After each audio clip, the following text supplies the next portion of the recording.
Shalom. Ini kalau perahu jomplang sebelah.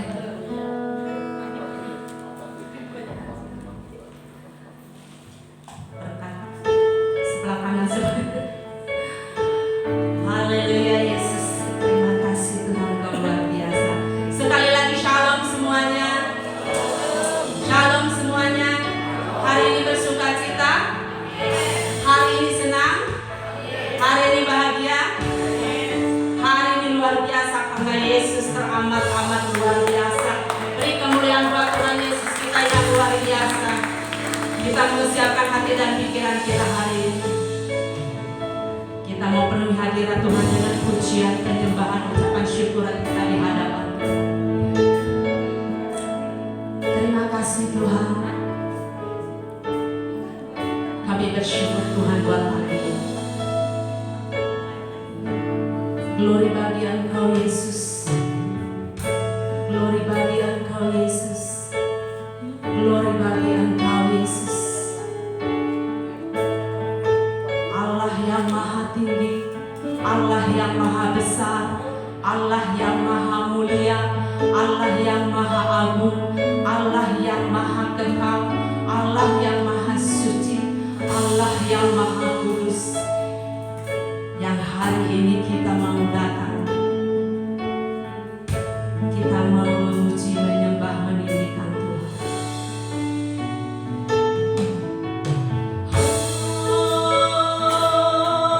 Oh Yesus, Yesus,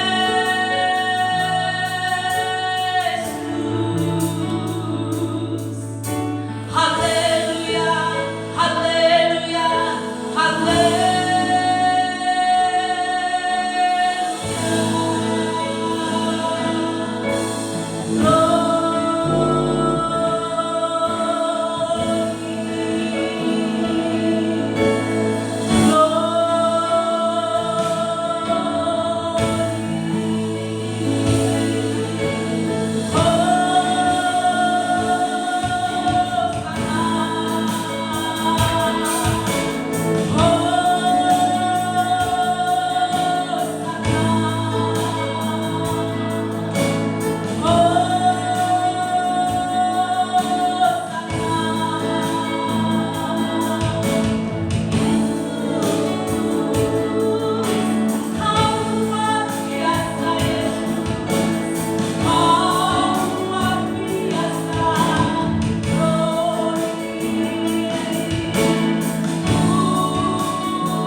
menjadi milik Tuhan. Angkat kedua tanganmu di hadapan Tuhan pagi ini. Kami muliakan, kami tinggikan, kami harukan nama-Mu Yesus.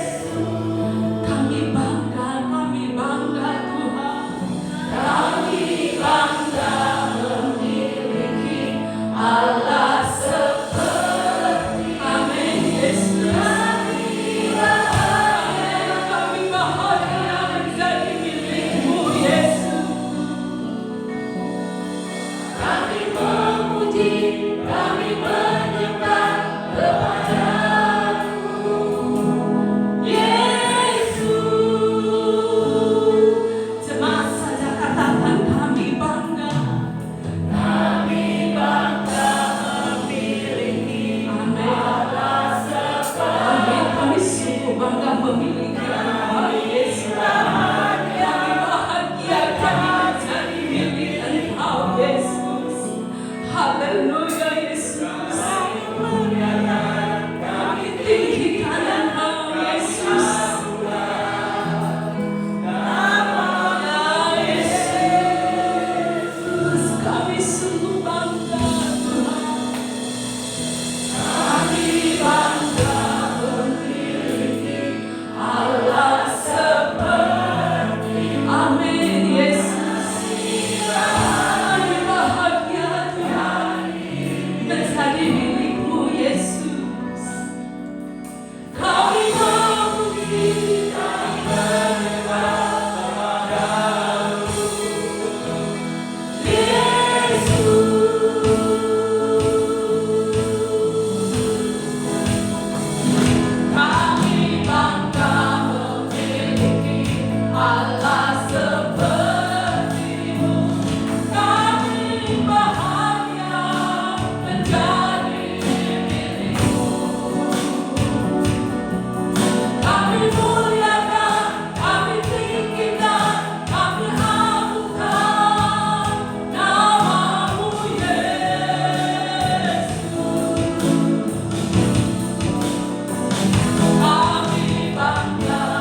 Kami ingin meninggikan Engkau Tuhan bersama dengan para malaikat. Kami ingin memuliakan Tuhan dengan seluruh kehidupan kami, dengan seluruh pikiran kami, dengan seluruh hati kami. Maka biarlah Engkau memberkati kami semua Tuhan, dalam keibadah kami dari awal sampai akhir. Kami semua dalam kendali Roh Kudus Tuhan, dan Roh Kudus Tuhan memimpin kami. Kami semua dibakar oleh api kemuliaan Tuhan, dan kami boleh mempersembahkan persembahan yang harum di hadapan Tuhan. Pujian kami boleh layak Tuhan dengarkan. Dan pada saat Engkau berbicara kepada kami, kami pun juga mendengar firman yang ingin Engkau sampaikan kepada kami. Engkau memimpin setiap kami semua yang terlibat dalam pelayanan, dan Tuhan juga memberkati jemaat Tuhan yang hadir pada pagi hari ini. Terima kasih Tuhan, kami terima pimpinan Roh-Mu dalam ibadah kami. Dalam nama Tuhan Yesus Kristus kami berdoa. Amin. Engkau Tuhan yang benar. Engkau Tuhan gunung batu. Engkau tak benteng. Kami sembah setiap hari Yesus. Haleluya Yesus.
katakan engkau diberkati, engkau diberkati, engkau diberkati, engkau diberkati sampai selama-lamanya.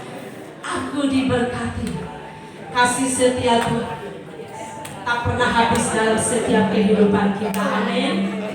Kata mendengar iman, aku diberkati terus oleh Tuhan. Aku terus diberkati oleh Tuhan. Kasih setiamu.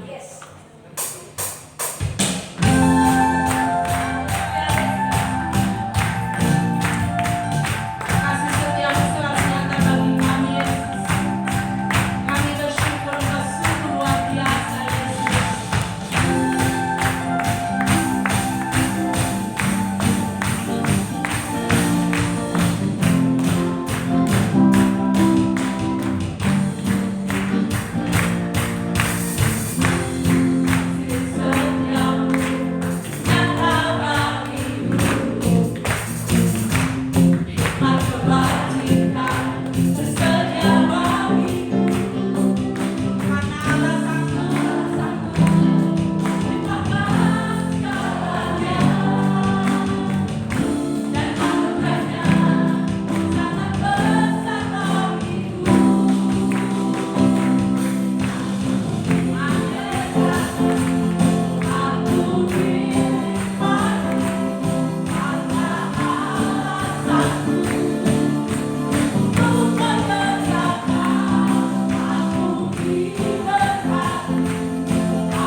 siap mendengarkan firman-Mu Tuhan.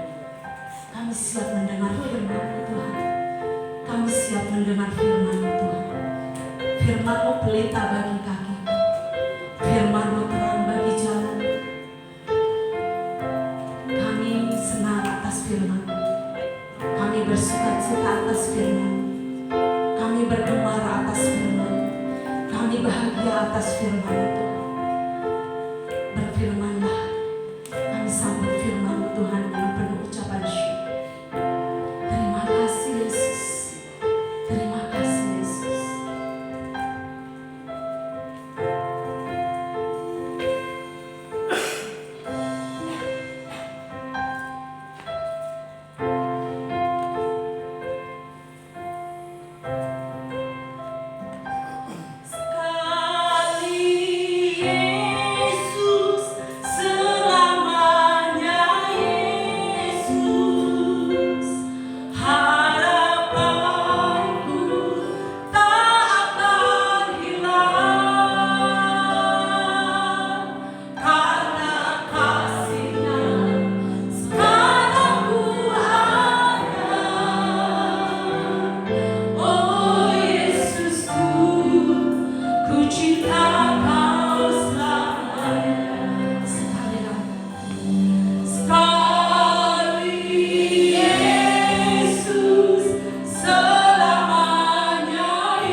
Pesona hati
Siapakah yang dapat memisahkan kami dari cinta dan kasih Tuhan? Itu yang diungkapkan oleh Rasul Paulus pada jemaat-jemaat di Roma pada waktu mereka mengalami penderitaan, aniaya, penderitaan, kesulitan, atau apapun juga. Karena kami tahu Tuhan tidak ada satupun yang bisa menggantikan posisi mutlak Engkau di dalam hidup kami semuanya. Sama seperti pujian ini mengatakan, sekali Yesus kami akan tetap Yesus. Apapun yang terjadi di hidup kami, Engkau telah terlalu banyak berbuat kebajikan, kebaikan. Bahkan Engkau adalah satu-satunya pribadi yang sanggup menyelamatkan kami, menebus hidup kami semuanya. Hari ini kami berterima kasih.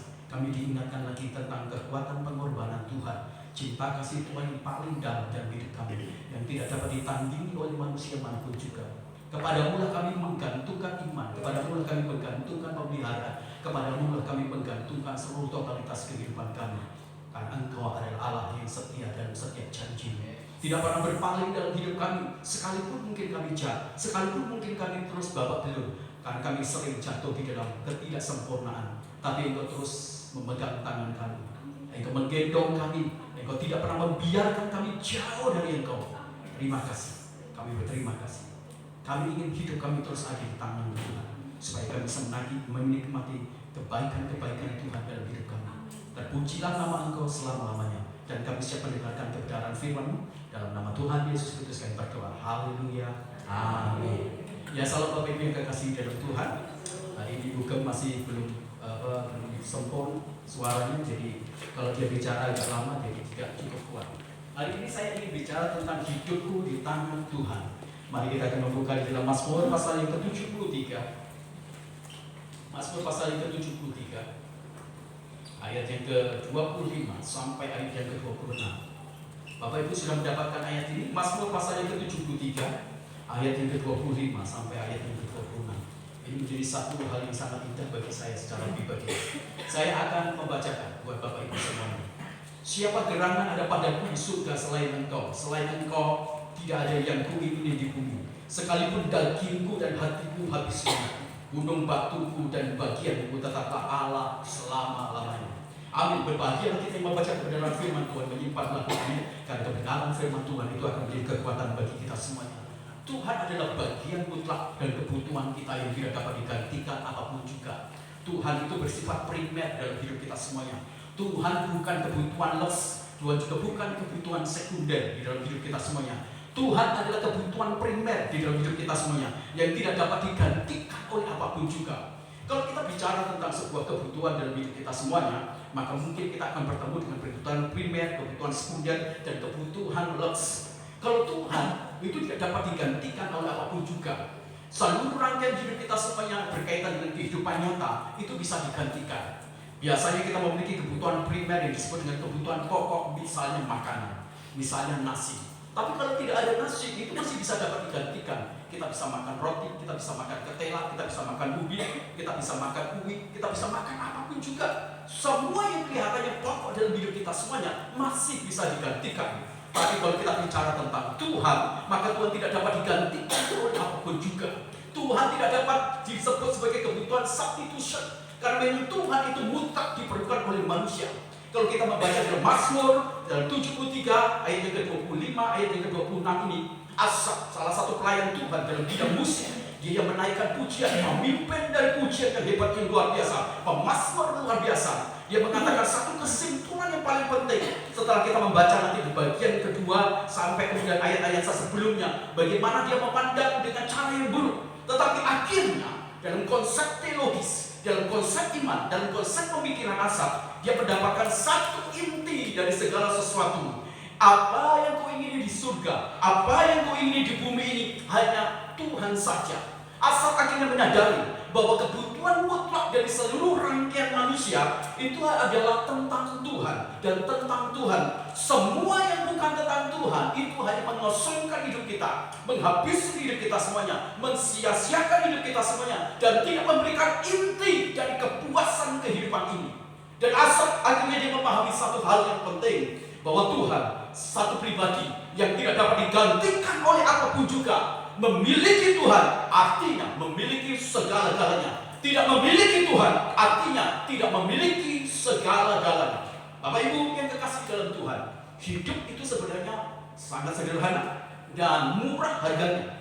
Tetapi karena keinginan-keinginanlah hidup ini menjadi sangat mahal. Apalagi kalau kita bicara tentang keinginan akan dunia ini, maka kita akan dibuat pikir hari akan makin kosong, makin kosong. Karena semua hal yang berkaitan dengan dunia ini akan mengosongkan hidup kita semuanya. Tidak akan pernah bisa memuaskan hidup kita. Tidak akan pernah dapat mengisi ruang kosong yang ada di dalam diri kita semuanya.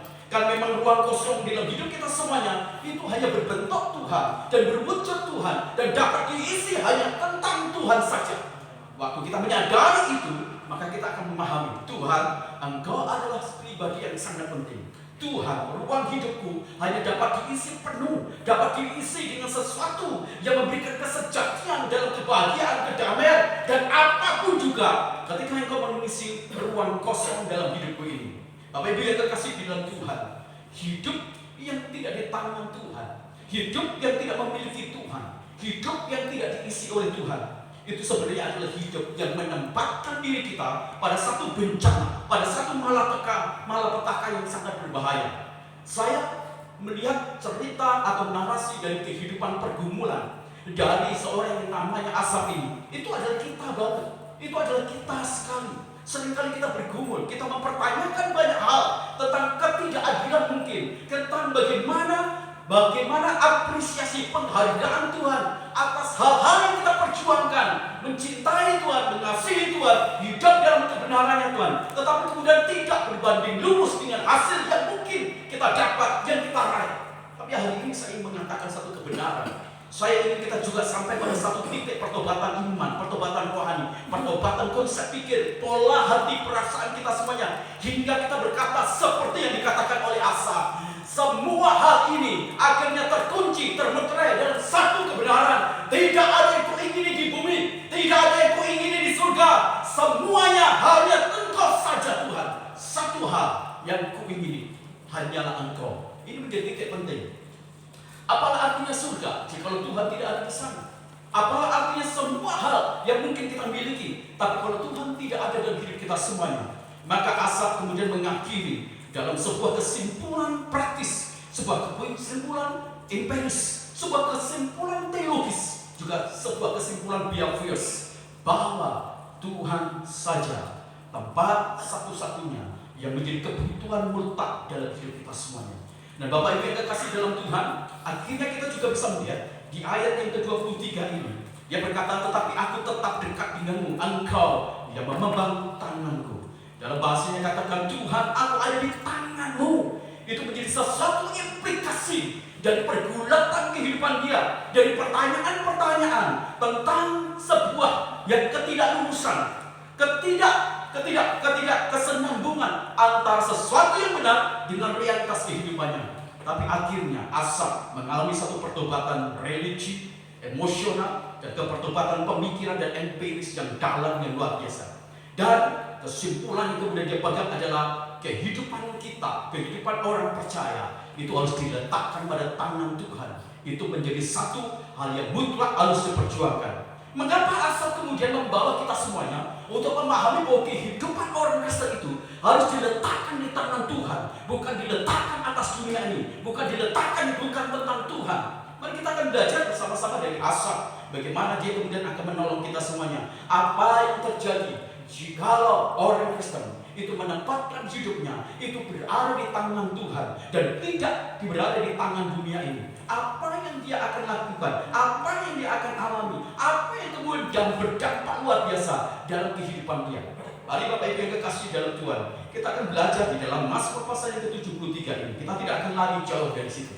Yang pertama, kita membaca di ayat yang 1. Sesungguhnya Allah itu baik bagi mereka yang tulus hatinya, bagi mereka yang bersih hatinya. Orang yang memahami bahwa hidupnya itu diletakkan di tangan Tuhan, maka hati dan pikirannya itu dibuat menjadi sehat. Nah, Bapak Ibu tahu tidak? Sebelum tulisan di pasal 1 itu menjadi satu pendahuluan. Setelah dia mengalami pertobatan, tadi kemudian dia mulai menceritakan di ayat yang kedua. Ayat yang kedua dan selanjutnya itu merupakan falas teologi dia, pemahaman dia tentang Tuhan, pemahaman dia tentang kebenaran, pemahaman dia tentang hasil ketika dia hidup tidak baik. Akhirnya dalam pendahuluan dan prakata penting dari Asaf dia berkata, sesungguhnya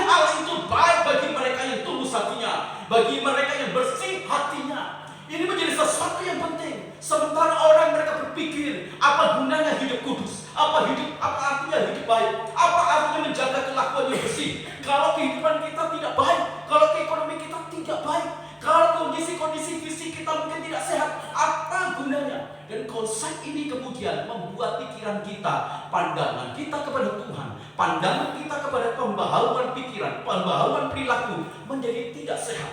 Konsep itu menentukan sebuah pemikiran, dan pemikiran itu menentukan tindakan. Tindakan itu akan membentuk karakter. Karakter itu membangun satu budaya. Kalau konsep kita tentang Tuhan tidak baik, tidak sehat dalam hati dan pikiran kita, maka peradaban dan budaya yang kita bangun di seluruh area hidup kita itu hanya keburukan, hanya kejelekan, hanya yang tidak baik. Itu akan muncul dan akan dibuat, berbuat, dan kemudian dituai menjadi sesuatu yang sangat buruk.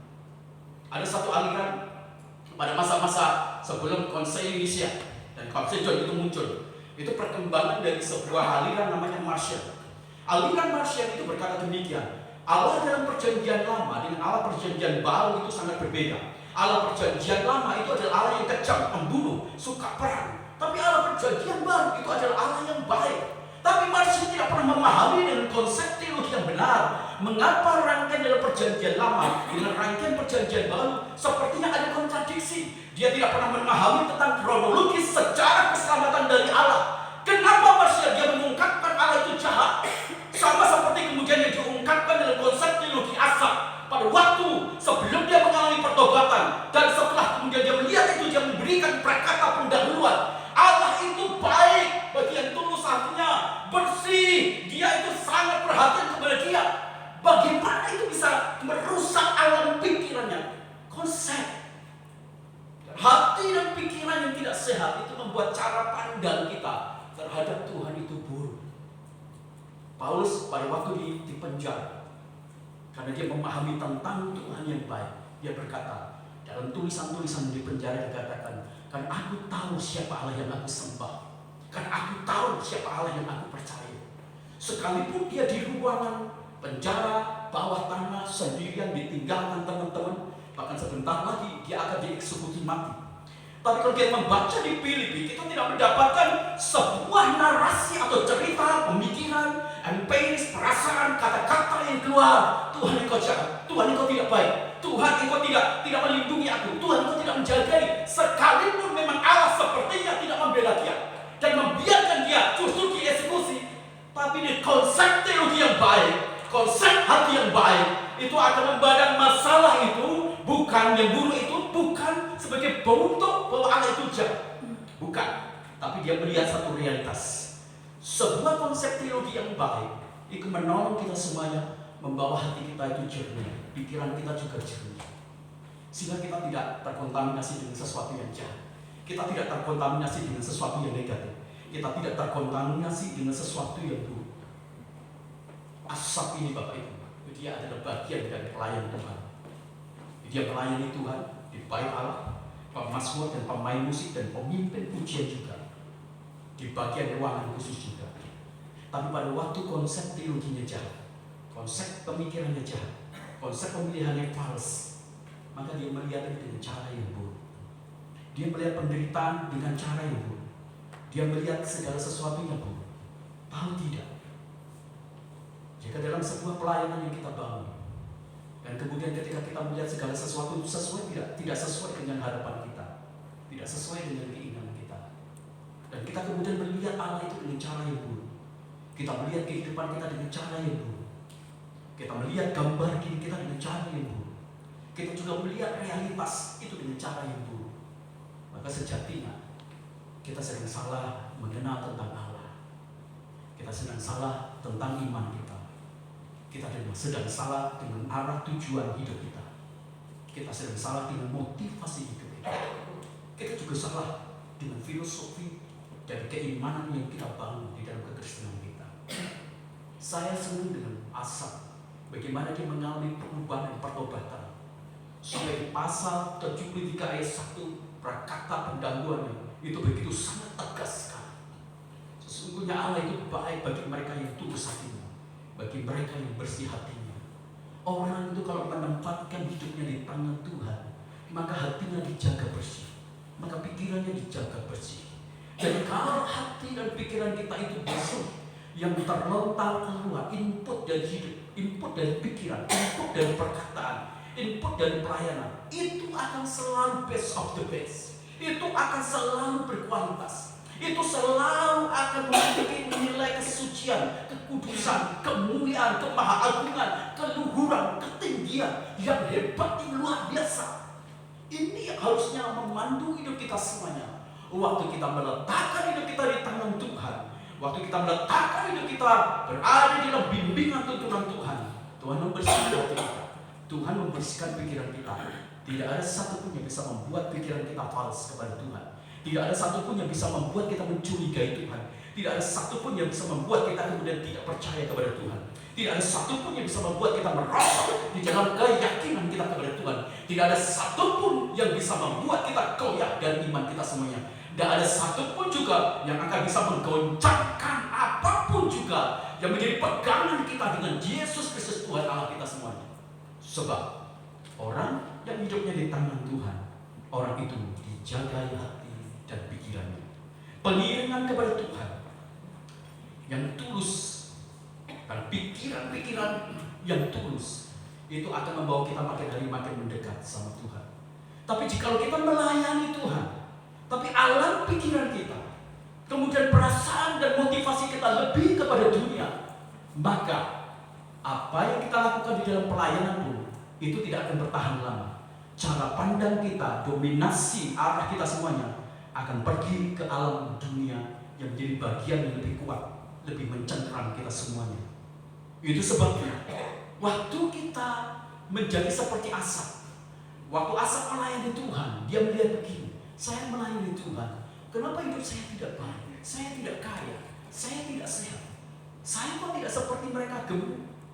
Alam pikiran dia seperti kemudian bermain-main dalam alam negatif, alam yang buruk, cara pandang yang buruk, memahami dengan cara yang buruk. Dan akhirnya ketika dia mulai tidak lagi fokus kepada Tuhan, pada tangan Tuhan, dia mulai melihat dunia ini, maka dia dibawa kemudian yang tadinya lurus kepada Tuhan, yang tadinya lurus melihat Tuhan, yang tadinya lurus melihat kebaikan Tuhan, melihat itu semuanya, dia mulai berbelok ke arah dunia ini. Jangan baik-baik. Jadi mari kita meminta kepada Tuhan dan mengkondisikan hidup kita semuanya untuk kita hidup di tangan Tuhan, supaya hati kita, supaya pikiran kita itu menjadi sehat. Kalau pikiran kita sehat, kalau hati kita sehat, input-input yang kita bagikan itu juga akan menyehatkan banyak orang. Kalau hati kita sehat, kalau pikiran kita sehat, maka apa yang kita berikan itu adalah obat bagi orang-orang, sehingga orang-orang di sekitar kita mereka akan menjadi sembuh. Dekat dengan kita, mereka sembuh. Dekat dengan kita, mereka sembuh. Dekat dengan kita, mereka sembuh. Sebab hati dan pikiran yang sehat mengeluarkan input tentang kesehatan juga. Yang kedua, Bapak Ibu yang kasih dalam Tuhan, apa yang terjadi kalau hidup kita itu diletakkan di tangan Tuhan itu? Kalau Bapak Ibu membaca di ayat yang kedua sampai ayat yang ke-16, saya ingin bacakan ayat ini supaya Bapak Ibu tahu benar bahwa apa yang dialami oleh asap ini adalah kita banget. Ini adalah kita banget. Jadi kalau kita mungkin mempertanyakan tentang hidup kesucian kita, kebenaran dari apa yang kita lakukan, iman kita, mungkin juga keyakinan kita, sebenarnya ini kita banget. Jadi asap ini mewakili kita yang sedang berada dalam titik nadir penurunan konsep, penurunan yang sangat buruk. Ayat yang kedua saya akan bacakan. Tetapi aku sedikit lagi, maka kakiku terpleset, nyaris aku tergelincir, sebab aku cemburu kepada pembual-pembual. Kalau aku melihat kemujuran orang-orang fasik, sebab kesakitan tidak ada pada mereka, sehat dan gemuk tubuh mereka. Mereka tidak mengalami kesusahan manusia, dan mereka tidak kena tulah seperti orang lain.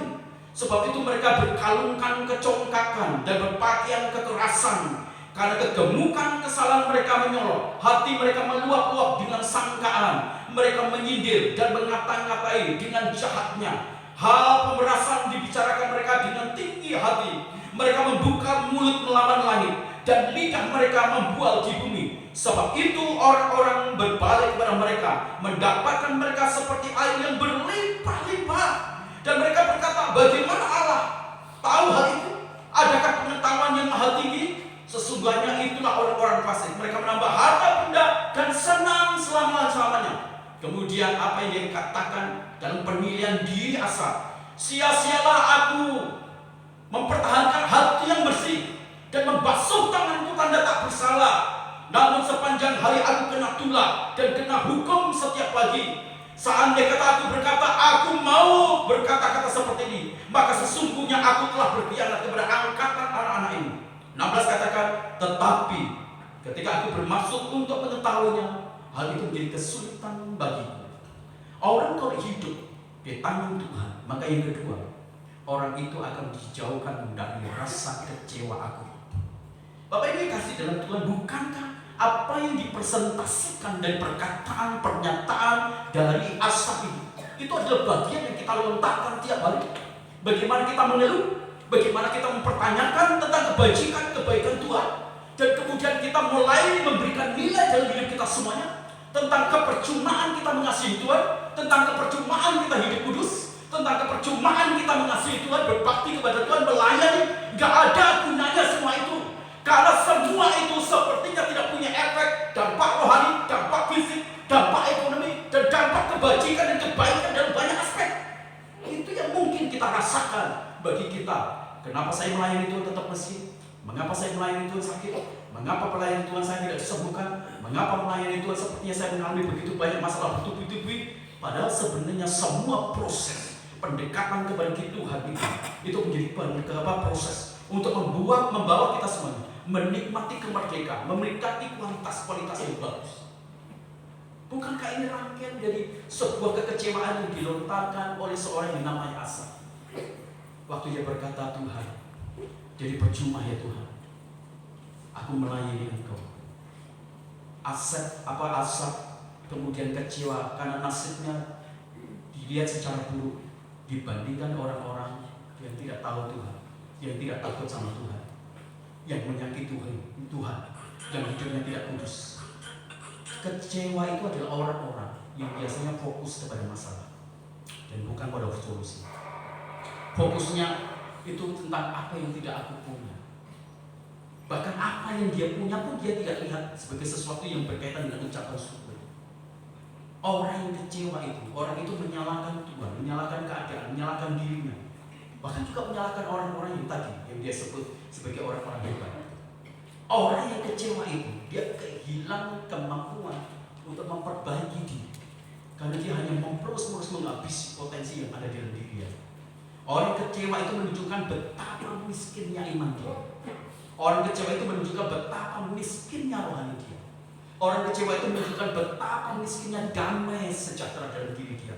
Orang kecewa itu menunjukkan betapa miskinnya kebahagiaan dalam diri dia. Orang kecewa itu menunjukkan betapa miskinnya karakter dia, betapa miskinnya mental petarung dia.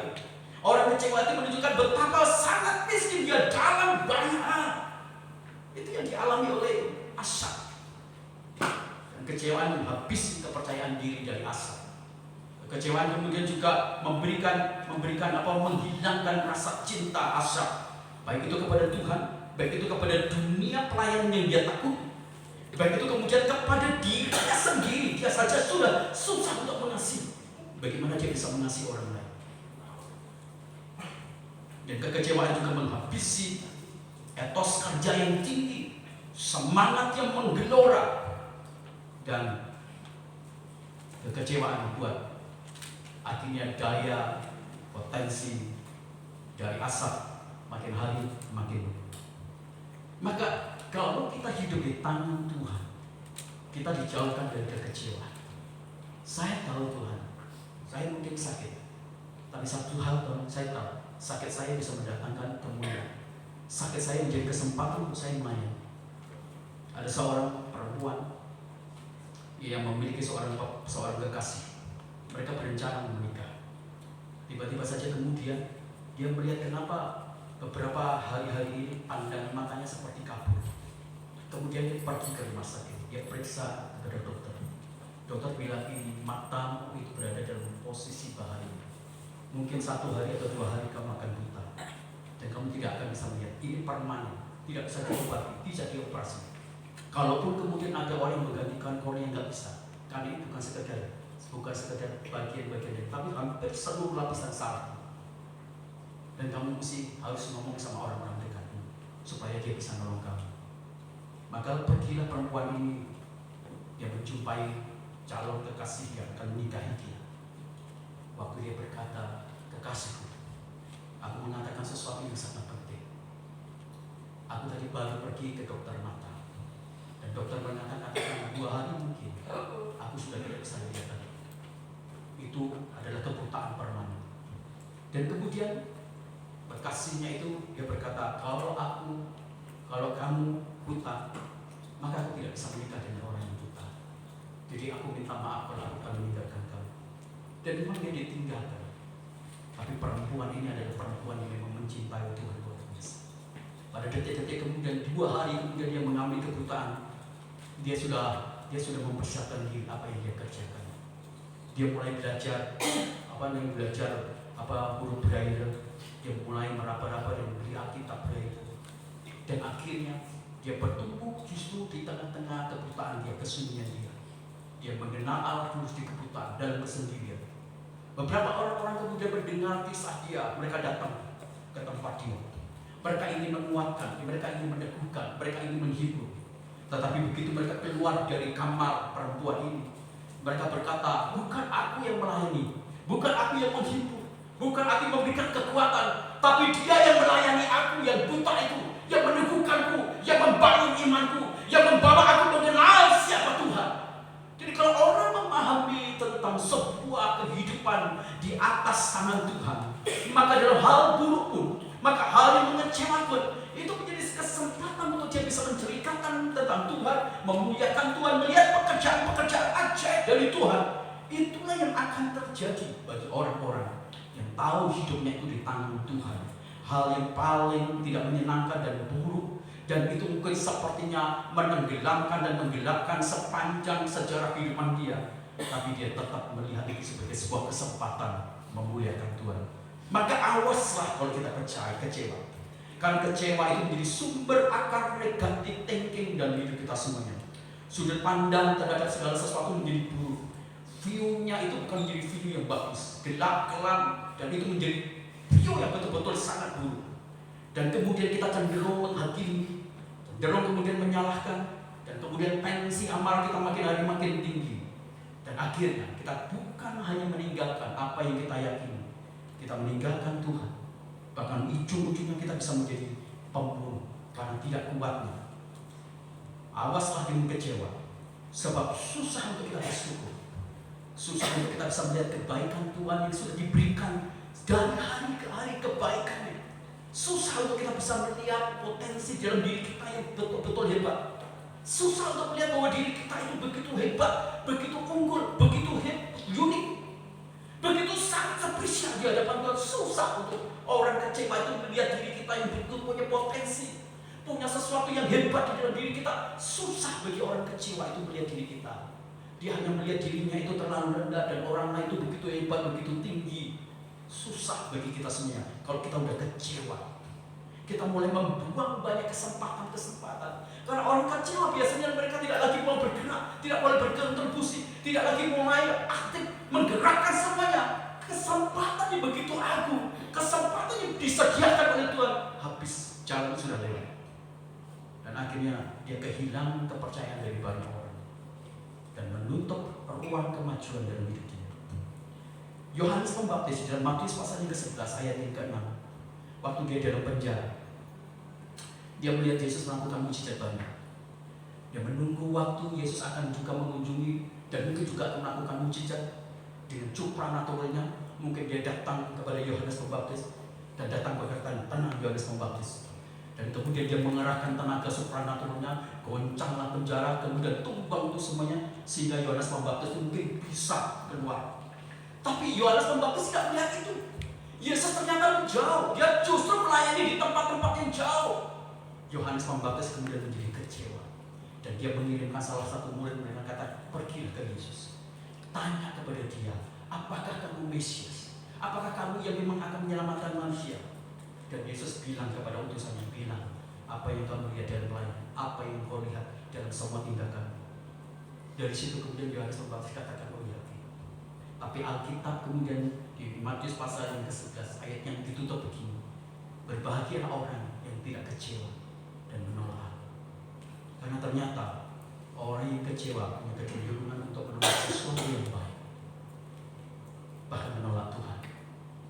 Kalau kita hidup di tangan Tuhan, maka kita dijauhkan dari banyak kekecewaan.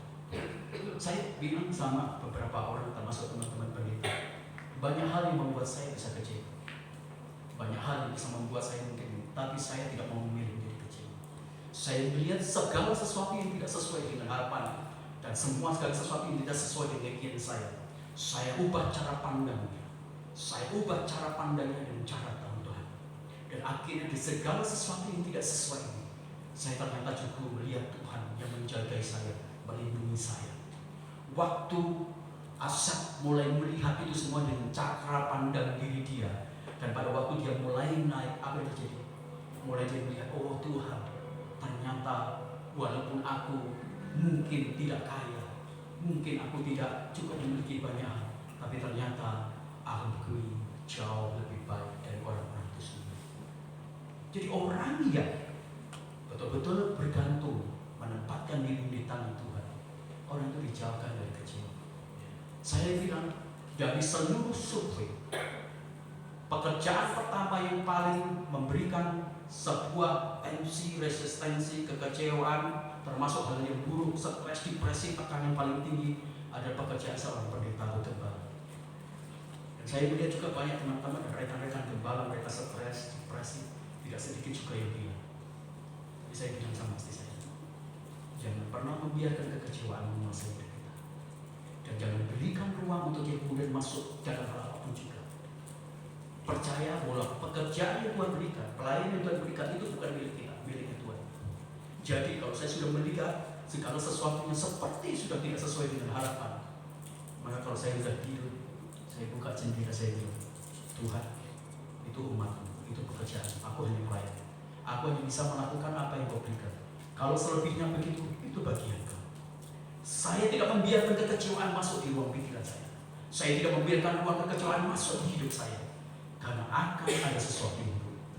Nah, saya memberikan sebuah hal yang praktis, Bapak Ibu, bagaimana supaya kita tidak cepat dikuasai oleh kecewa.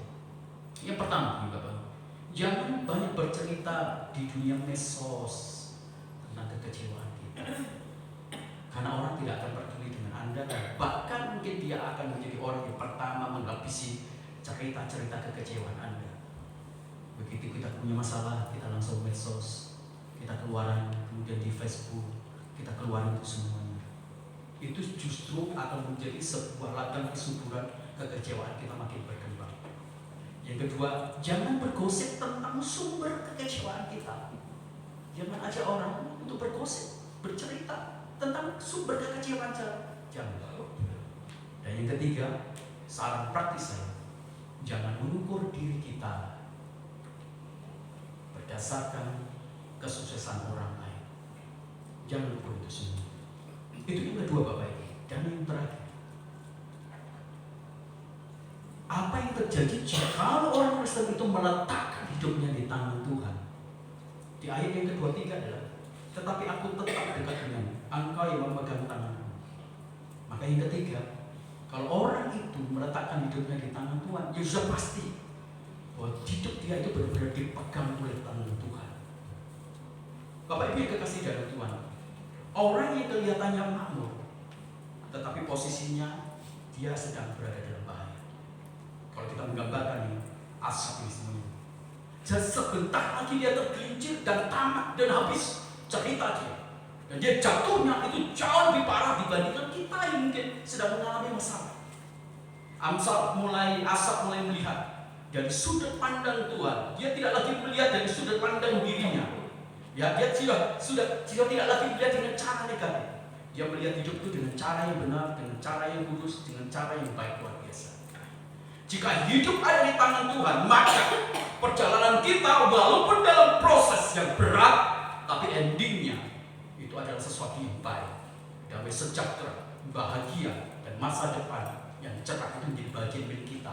Walaupun dan prosesnya kita mungkin sepertinya bakal belum. Jika hidup kita ada di dalam tangan Tuhan, maka Dia akan membawa kita menjadi berkelas dan bernilai dalam hidup kita semuanya. Kadang-kadang kita itu sering mengukur hidup kita sebagai angka. Kalau angka itu berarti nilai, berarti itu sudah berkaitan dengan berapa nilai deposito yang kamu punya. Oh, saya punya 100 juta, 200 juta, 1 M, 1 triliun. Kita mengukur hidup kita dari angka. Sebenarnya angka itu sendiri bukan sesuatu yang dipandang dari sebuah kepuasan hidup. Kita mengukur semuanya dari materi. Kita mengukur dari keberhasilan. Pada sebenarnya bukan itu esensi dari sebuah kehidupan. Jadi sebuah kehidupan itu adalah ketika kita menempatkan diri kita di tangan Tuhan, karena kita akan menjadi berkelas, karena kita akan memiliki nilai yang jauh lebih unggul. Tergantung di tangan siapa kita semuanya, Bapak Ibu yang kasih dalam Tuhan.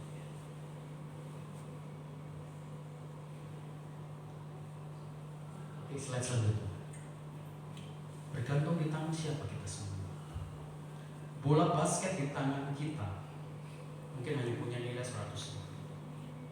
Tapi bola basket di tangan Michael Jordan itu memiliki nilai 33 juta US dollar.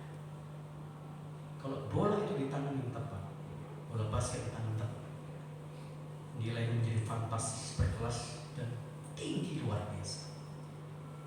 Di tangan siapa kita? Sebuah baseball di tangan kita mungkin bola baseball mungkin nilainya sekitar 25.000 atau 15. Tapi jika baseball itu di tangan seorang pemain baseball yang luar biasa, Mark McGwire, nilainya 19 juta 19 juta US dollar. Begitu sangat tinggi. Tergantung di tangan siapa kita, Bapak Ibu. Sebuah raket tenis mungkin di tangan saya yang tidak memiliki kemampuan main tenis itu tidak berguna sama sekali. Tapi kalau raket tenis itu di tangan Roger Federer, maka dia bisa menjadi alat untuk memenangkan kejuaraan Wimbledon yang ada di Inggris. Di Amerika banyak hal juga kemenangan diraih dengan fantastis, dengan hasil dan nilai kekayaan yang luar biasa.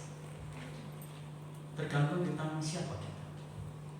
Tongkat di tangan kita semuanya mungkin hanya bisa pukul anjing, tapi tongkat di tangan Musa dapat membelah laut Tiber.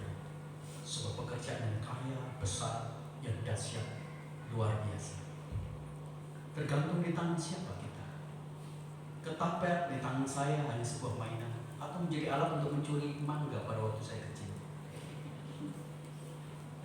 Tapi ketapel di tangan Daud adalah senjata pembunuh luar biasa yang bisa menaklukkan raksasa yang sudah memiliki jam terbang perang luar biasa dan takluk dan menciptakan satu sejarah besar yang dicatat dalam Alkitab dan diceritakan dari setiap generasi demi generasi. Tergantung di tangan siapa kita. Mungkin kita seperti 5 roti dan 2 ikan. Mungkin hanya bikin sapi atau bikin makan saja, dicocok begitu. Tapi kalau 5 roti dan 2 ikan di tangan Yesus, maka itu bisa menghasilkan sebuah mujizat yang dahsyat, luar biasa.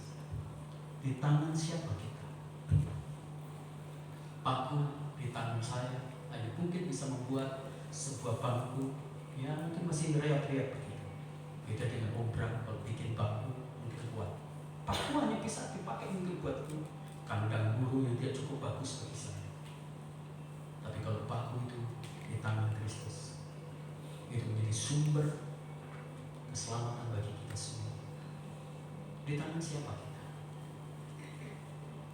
Saya ingin kita semuanya mulai memikirkan ulang lagi. Di tangan siapa kita semua? Di tangan Tuhan kah? Di tangan pikiranmu kah? Di tangan impianmu kah? Di tangan empirismu kah? Atau di tangan masalah? Tapi saya berharap kita semuanya bisa menemukan kekuatan bahwa hidup kita itu ada di tangan Allah kita. Tempatkanlah keprihatinanmu, tempatlah kekhawatiranmu, rasa takutmu, kekecewaanmu, pengharapanmu, impianmu, keluargamu, hubunganmu dengan relasi manapun juga, usahamu, bisnismu, kesehatan atau apapun juga di tangan Tuhan. Karena Ia selalu akan mampu membuat keajaiban dan keajaiban. Mari kita mulai merenung. Mengapa kita membiarkan kita terlalu banyak mengeluh? Mengapa kita membiarkan kekecewaan? Mengapa kita membiarkan yang tidak baik? Mengapa kita membiarkan sesuatu yang ternyata itu justru akan menghancurkan kita? Mengapa kita tidak membiarkan semua yang kita gumuli itu dan kita katakan, Tuhan, aku tahu ini kekecewaanku, aku tahu ini sakitku, aku tahu ini bisnisku, aku tahu semua hal yang tidak baik itu, aku tahu ini di tangan-Mu, buat ini keajaiban-Mu Tuhan. Saya berdoa kita semuanya menemukan sebuah revival, pembaharuan, pemulihan dan pertobatan seperti Asa. Mari kita berkata lagi dalam hidup kita semua. Mari kita bangun lagi perjanjian yang kekal dengan Tuhan kita. Tak akan aku biarkan bahwa hidupku ada di tangan dunia ini. Tak akan aku biarkan hidupku di tangan kekecewaanku. Tak akan aku biarkan hidupku di tangan persepsi-persepsi yang sifatnya priori. Tapi aku akan letakkan seluruh bangunan kehidupanku dan apapun juga di tangan Tuhan Allah. Tuhan Yesus memberkati kita pagi ini. Mari kita merenungkan firman Tuhan. Timus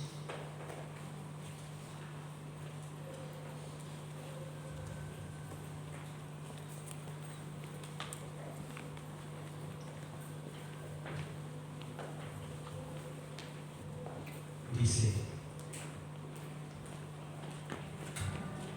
tiada yang seperti Engkau.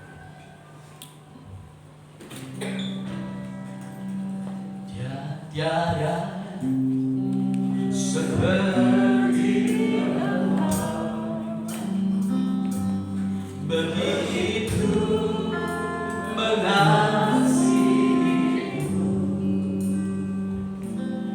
Kau Tuhan sanggup menjawab semua seru doaku. Tiada yang seperti Engkau, begitu mengasihimu. Kau Tuhan sanggup melawan seluruh kehidupanku. Aku percaya Tuhanku ajaib, Kau turunkan memulihkanku. Aku percaya Tuhanku dahsyat, Kau turunkan memberkatiku. Tiada yang seperti Engkau. Naikkan pujian ini dengan pemahaman yang benar. Naikkan pujian ini dengan iman yang benar. Haleluya. Kau Tuhan sanggup menjawab semua seru doaku. Tiada yang seperti Engkau, begitu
yang bisa membuat kita turun? Jadi sekarang apa yang bisa membuat kita sakit Tuhan? Kalau kita tahu begitu hebat, dahsyat dan perkasanya Tuhan, waktu kita ada di tangan Dia, mengapa kita tidak serius menempatkan hidup kita di tangan Tuhan? Berhenti menggunakan caramu, berhenti menggunakan cara otakmu, cara pengalamanmu, cara empirismu, cara biakirsmu. Berhenti menggunakan kognitifmu, tapi meletakkan tangan di tangan Tuhan hidup kita semua. Biarkan Dia menatap pikiran kita, biarkan Dia menatap perasaan, menatap hidup kita semua. Izinkan Dia mempromosikan, izinkan Dia memperkaya, izinkan Dia melengkapi kita dengan banyak potensi. Hingga pada akhirnya di tangan Tuhan saja kita menikmati banyak kebaikan-kebaikan Dia. Dan izinkan di tangan Tuhan juga Dia membimbing kita menikmati keberhasilan yang tidak akan ada kontaminasi sesuatu yang buruk. Mari fokus terus, bangun pikiran kita semua. Mari katakan, Tuhan, aku ingin terus meletakkan hidupku di tangan Engkau, di tangan Engkau Tuhan, di tangan Engkau Tuhan. Kalau kami mungkin seperti asap awal-awal, kami melihat begitu buruk cara pandang kami tentang Engkau, bahkan mungkin tentang diri kami, gambar diri kami, tentang apa yang kami raih. Mungkin kami melihat dengan cara yang buruk. Tapi hari ini kami melihat dengan pikiran yang sehat, dengan hati yang sehat, dan kami tidak akan membiarkan kekecewaan masuk di celah-celah hidup kami lewat apapun juga. Dan kami hanya ingin mengizinkan Tuhan saja yang masuk kemudian menaruh hidup kami di tangan. Terima kasih untuk firman. Terima kasih. Aku percaya Tuhanku aja, Kau turun tangan memulihkanku. Aku percaya. Pak Andi akan berdoa. Tuhanku dahsyat, Kau turun tangan memberkatiku. Sudahkah kita menempatkan diri kita, hidup kita di tangan Tuhan? Atau mungkin kita masih menempatkan hidup kita di tangan dunia ini? Percayalah, ketika kita menempatkan hidup kita di tangan Tuhan, ada rencana yang indah untuk hidup kita. Tapi ketika kita menempatkan hidup kita di tangan dunia ini, akan banyak konsekuensi yang akan merugikan kita. Percayalah, Tuhan kita dahsyat. Percayalah, Tuhan kita ajaib. Percayalah, segala rencananya yang terindah. Terima kasih Tuhan untuk kebenaran firman Tuhan pada siang hari ini ya Bapa. Kembali mengingatkan kami, kembali menegur kami ya Bapa, agar kami tidak salah menempatkan hidup kami ya Bapa. Firman yang luar biasa Tuhan. Bukakan hati kami, bukakan pikiran kami ya Bapa, agar kami seturut dengan kehendak-Mu ya Bapa. Terima kasih Tuhan, terima kasih. Berkati Tuhan hamba-Mu yang sudah menyampaikan kepada firman ini ya Bapa. Kau berkati dia dalam visi, misi, dan keluarganya ya Bapa. Pakai dia lebih heran, lebih dahsyat lagi ya Bapa dimanapun dia berada. Terima kasih Tuhan. Dan nama Tuhan kami Yesus yang sudah berdoa. Haleluya. Amin.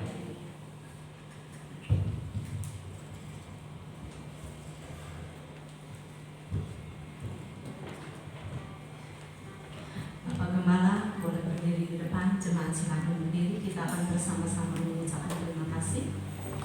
Terima kasih Bapak Gembala telah melayani kita. Tuhan Yesus memberkati. 2, 3. Terima kasih Bapak Gembala telah melayani kita. Tuhan Yesus memberkati.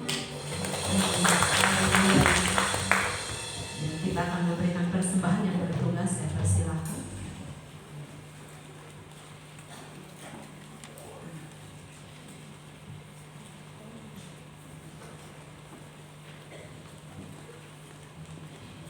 Umilkah silakan berdoa dulu.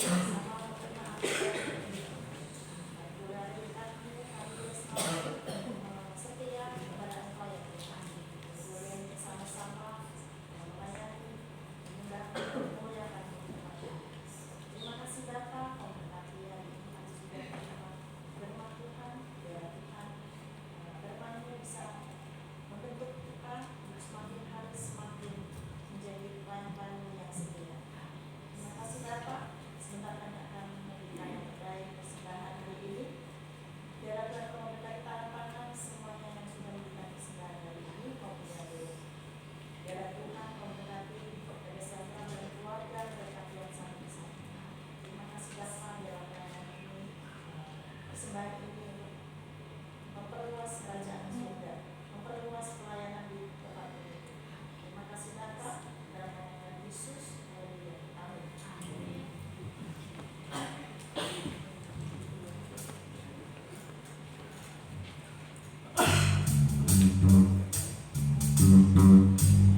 Tiada yang seperti Engkau Yesus.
Ya, shalom.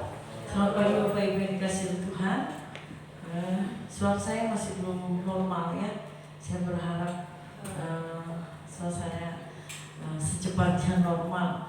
Jadi kalau saya banyak dalam durasi yang panjang, jadi suara saya semakin habis gitu. Jadi saya masih belum bisa berkhotbah dalam durasi yang cukup panjang. Bapak Ibu, terima kasih untuk Bapak Gembala yang sudah menyampaikan kebenaran firman Tuhan, dan Bapak Ibu Saudara yang boleh melayani Tuhan. Tuhan memberkati pelayanan Bapak Ibu Saudara. Hari ini banyak yang izin tidak ibadah, ada yang acara keluarga, dan banyak juga yang sakit. Jadi kita dukung dalam doa untuk kesehatan kita semua, supaya di backup oleh Tuhan. Ya, hampir semua rata-rata penyakitnya sama. Ya, infeksi tenggorokan, batuk, dan beberapa dari kita suaranya hilang seperti saya. Pak Adi juga suaranya masih hilang seperti saya. Jadi ada juga satu saya lupa ya. Nah, jadi kita akan saling mendoakan untuk kesehatan kita semuanya. Ada yang baru pertama kali hadir di tempat ini, boleh bangkit berdiri Bapak Ibu Saudara. Kami menyambut dengan sukacita ya. Selamat datang, Tuhan memberkati. Kami mengundang minggu yang akan datang untuk bisa beribadah bersama dengan kita ya, temannya Kodani, Fian ya, teman Dawet ya. Oke, hari ini ada Motekar di Bandung, Bapak Ibu. Kemudian besok sebaiknya direncanakan paguyuban itu libur. Tapi rupanya ada permintaan besok ada paguyuban, jadi nanti akan diumumkan di grup gereja ya untuk paguyuban. Kemudian hari Selasa ada saat teduh remaja pemuda dan ada ibadah kaum pria. Kemudian hari Rabu dapatnya jalan atau libur? Atau masih mau honeymoon? Atau Dawud mau ikut honeymoon? Ya, nanti dibicarakan di grup ya. Kemudian hari Kamis ada doa pujian dan penyembahan. Hari Jumat ada ibadah KW di rumah Ibu Agustina Cianjur ya. Firman Tuhan Ibu Eni, Ibu Santi WR, dan doa Ibu itu. Kemudian hari Sabtu ada doa pagi Zoom ya. Hari Sabtu kemarin itu semua pada tersirat, lupa semua termasuk saya. Jam 2 pagi dibangunin Pak. Mama ada doa pagi enggak? Kenapa?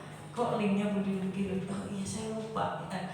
Jadi tapi puji Tuhan ya, ibu semangat terus doa. Bahkan apresiasi buat Ibu Tin dan Bunda Berta, walaupun masak tapi sambil Zoom ya.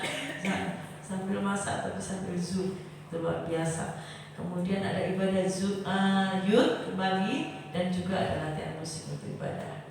Atas nama Gembala, pengurus, dan seluruh jemaat mengucapkan selamat berbahagia buat keluarga Bunda Yudi, dan juga untuk saudara Dania dan saudari Nanda sudah jadi bapak dan ibu sekarang. Kita sambut saja. Dan itu menjadi bakal rumah tangga hingga maut memisahkan. Ada yang bilang di belakang saya, anggota KW tambah satu gugup katanya begitu. Saya bilang harus rebutan sama Dawud, saya bilang gitu ya. Ya, ketua KW bilang begitu, anggota KW tambah satu gugup katanya. Ya, kemudian